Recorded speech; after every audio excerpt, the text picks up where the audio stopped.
Assalomu alaykum futbol ixlosmandlari, e'tiboringiz markazida futbol dunyosi hamda dunyo futbolida ro'y bergan eng so'nggi yangiliklar bilan O'zbek futboli kanali. Ayni paytda mana shu roligimizga like bosayotgan va kanalimizga obuna bo'layotgan barcha obunachilarimizga yana bir bor o'z minnatdorchiligimni bildirib qolaman.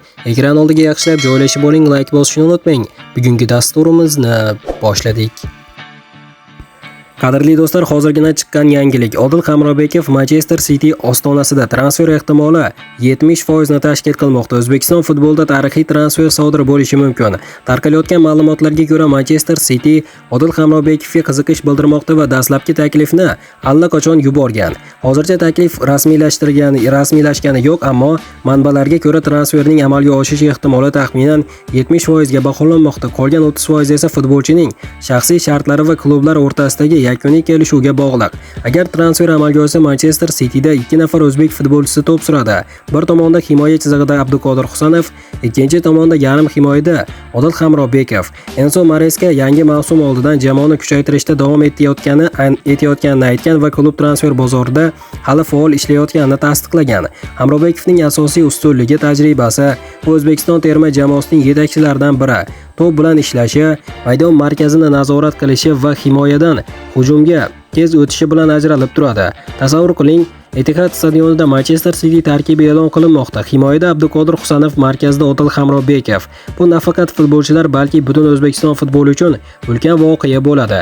20 million yevrolik transfer O'zbekiston futboli tarixidagi eng yirik transferlardan biriga aylanishi mumkin. Bundan tashqari, Yevropaning skautlari o'zbek futboliga yanada ko'proq e'tibor qaratishni boshladi, chunki Abduqodir Husanovning o'yinlaridan Yevropa ham hayratda qolgan. Lekin hozircha eng muhim savol ochiq qolmoqda. Manchester City yakuniy qarorni qachon qabul qiladi?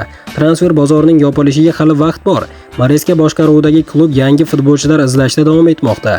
Sizningcha Odil Hamrobekov Premier Liga darajasida o'ynay oladimi va Abduqodir Husanov bilan, ya'ni Hamrobekov va Husanov tandemi Manchester Cityda muvaffaqiyat qozonadimi? Fikringizni izohlarda yozib qoldiring. Kanalga obuna bo'lishni va videoga like bosishni unutmang do'stlar.